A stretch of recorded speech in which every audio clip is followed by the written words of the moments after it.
This video is brought to you by Power Performance Products, where you can get $10 off your purchase of Body Storm and Body Effects. Spencer Lazar, MMAinterviews.tv, alongside Showtime, Anthony Pettis. Your brother just got a hard-fought victory, Sergio, here against Jimmy Jones here in RFA. Talk us through the fight. It was a tough fight, man. They both came to fight, and Jimmy wasn't no easy fight. I mean, good boxing, good kicks. I mean, they showed a lot. I think they'll see each other in the big show. Yeah, Sergio always had a little bit of a tough time adjusting with the reach there in the beginning, but as the fight wore on, he was able to get inside. Do you feel like he's going to stay at 35, or end up down there at 25 as he climbs the ranks? No, he's going to stay at 35. He tried 25. He's growing. He's only 19, so he's definitely going to end up at 35. He just got to learn how to adjust. I mean, you got to be able to adjust any style of fighter. Jimmy did a good job staying long. I mean, he stayed really long. I think he got tired, which made him fight inside, and that's what Sergio capitalized on. We'll talk about, just how it is for your little brother, seeing him in there in such a war like that. What's going through your mind? Man, I just sucks. I know my mom's gonna. When I get home, my mom's gonna be like, "You shouldn't let him get hit that much." It's always my fault because I started him in it. But I mean, he has to go through them to get to the better part. I mean, everybody gets beat up, and you gotta. He won, and he's gonna learn from his wins, not his losses.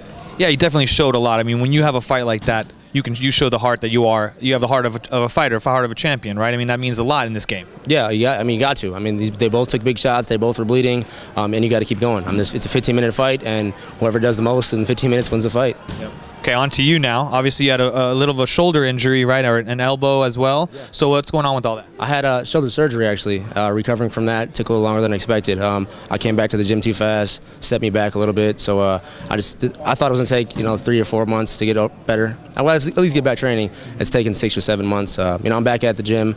My first full week of training, I got a staph infection in my elbow, so just some bad luck. So when do you think you'll be able in 100% to get a fight scheduled? I think the UFC's confirming January or February for me. So with me and Cowboy, end of January, early February. Super Bowl weekend, it looks like. Yeah, I mean one of the, either there or the Fox card, I think.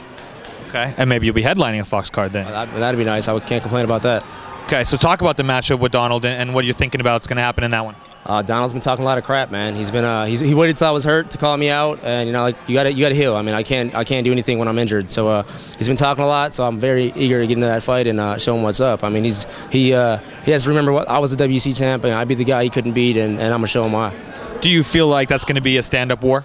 Yeah, I mean, I think I really respect his game, but I don't respect him as a person. I mean, like the way he called me out and the way he made the lies up. He's a great fighter. I mean, he's awesome. Tough fight for sure. It's just going to be whoever makes the first mistake. I think for him, I can't speak for him, but it seems like he just wants to sell the fight. It seems like he does respect you as well as a fighter. Yeah, I hope so. I mean, all of us are at that level. I mean, everybody's good. I mean, you got 4 or 5 guys at the top right now. We all want that belt, so we got to do what we got to do to get to it.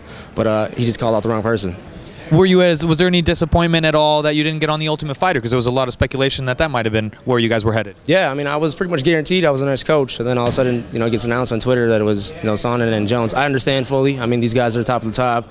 It's going to sell. I mean, people are going to watch it. I mean, I want to watch it. I mean, these guys are both very good. Chel's hilarious. He's a teammate of mine. Yeah, I mean, it happens. I was disappointed, but, got to do what you got to do. And then Benson Henderson's taking on Nate Diaz for the title. Who do you think is going to win that one? Man, that's going to be a tough fight. I respect both guys. Both of them have great talent. I've fought Ben. Ben's awesome, and Nate's looking good. So I think it's going to be a tough fight. I'm very eager to see what happens in that one.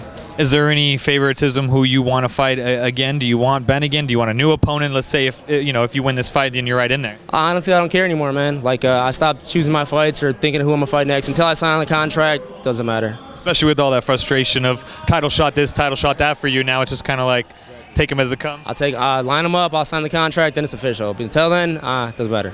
All right, man. I appreciate the time. Anything else you want to say? No. Congrats to my little bro. Sergio Pettis just got his win. This is Anthony Pettis. Look for him to fight Cowboy Cerrone sometime next year.